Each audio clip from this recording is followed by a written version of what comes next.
The air was thick with the acrid smell of smoke and ash, and the once vibrant colors of the sky had faded to a sickly orange hue.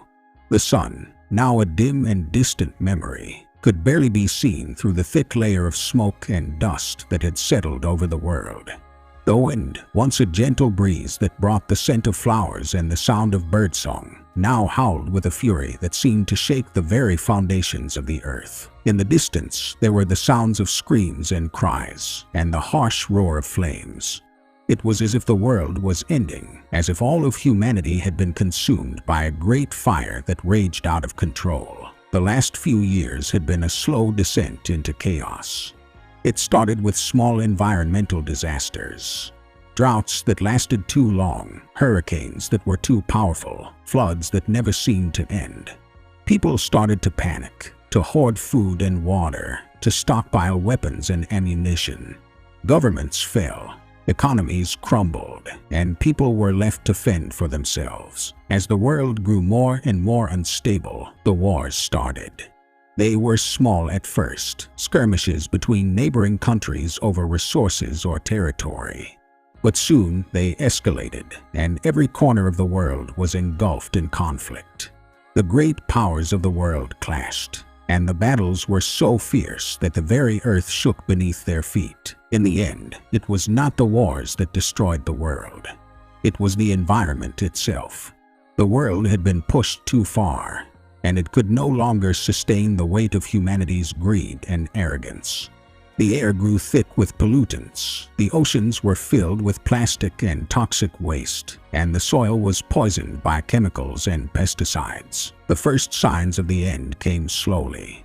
The weather patterns became more extreme, with record-breaking temperatures and natural disasters that seemed to happen with increasing frequency.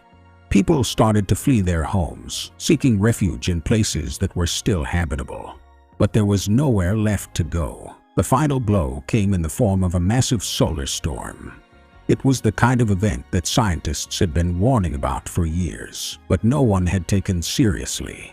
The storm hit the Earth with such force that it knocked out power grids all over the world. The electromagnetic pulse fried all electronic devices, rendering them useless. In the aftermath of the storm, the world descended into chaos. Without power, there was no way to pump water, to grow crops, or to transport food. The cities became death traps as people fought for resources and shelter. The roads were clogged with abandoned cars, and the air was filled with the stench of death. In the end, there were only a few survivors. They were the lucky ones, the ones who had managed to find shelter and food in the midst of the chaos.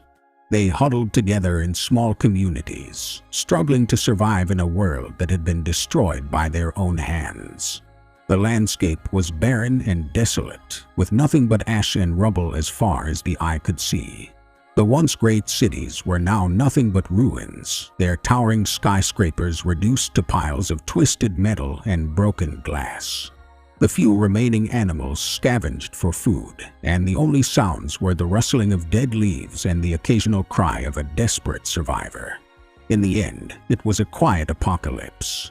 The world did not end with a bang, but with a whimper. There were no grand battles, no heroes or villains. Just people trying to survive in a world that was no longer theirs.